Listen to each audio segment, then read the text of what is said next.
Hi there, this is Brittany from By Brittany Goldwyn, where I post videos about plants and projects, and today we are talking about saving Malabar spinach seeds. Malabar spinach is one of my favorite vegetables to grow in the summer because unlike a traditional spinach, it's not going to bolt and flower and go to seed as soon as it gets even remotely hot out. Malabar spinach, while it's not a true spinach, it's a really great spinach replacement for those hot, humid environments like we've got here in Maryland's Zone 7A during parts of June, July, August, and even early September.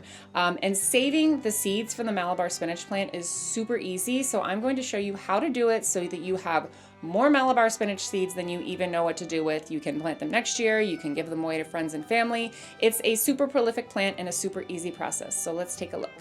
Here is a look at my Malabar spinach plant this year. We have a cattle panel trellis between two of our raised beds, and this year I grew Malabar spinach on one side and green beans on the other side.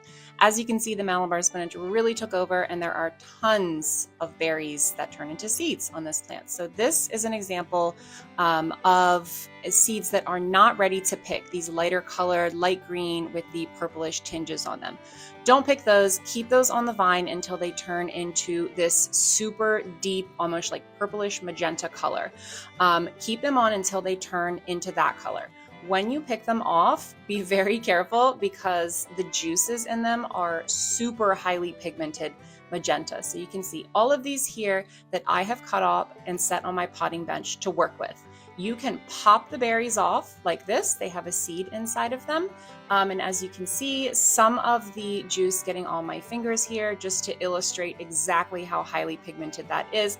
I'm not wearing gloves for that reason, just to show you, but usually I would recommend wearing some disposable gloves for this process. So you can pick the berries off the vine or you can leave them on the vine. And this is after washing my hands. The pigment still stayed. So just a heads up there. So I put all of the different stems in a place to dry, and then I also had a separate pile with just the berries that I had already picked off.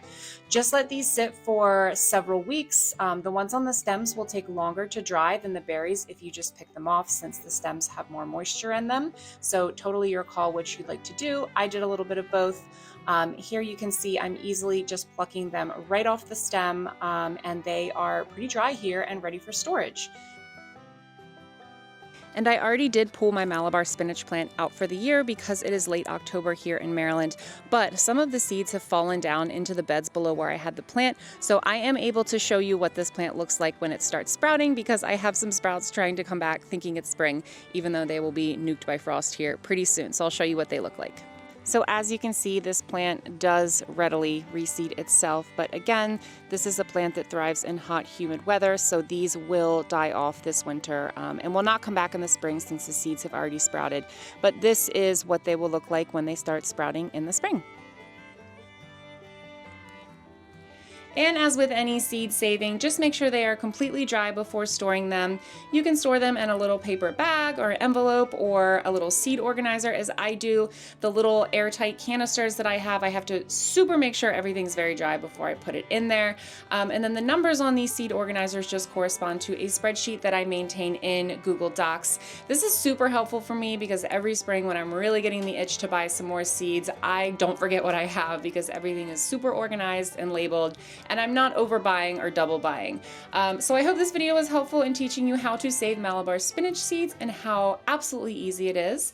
And I hope that you have more Malabar seeds than you know what to do with, and you can also share them with family and friends. So thanks for watching, and until next time, happy planting!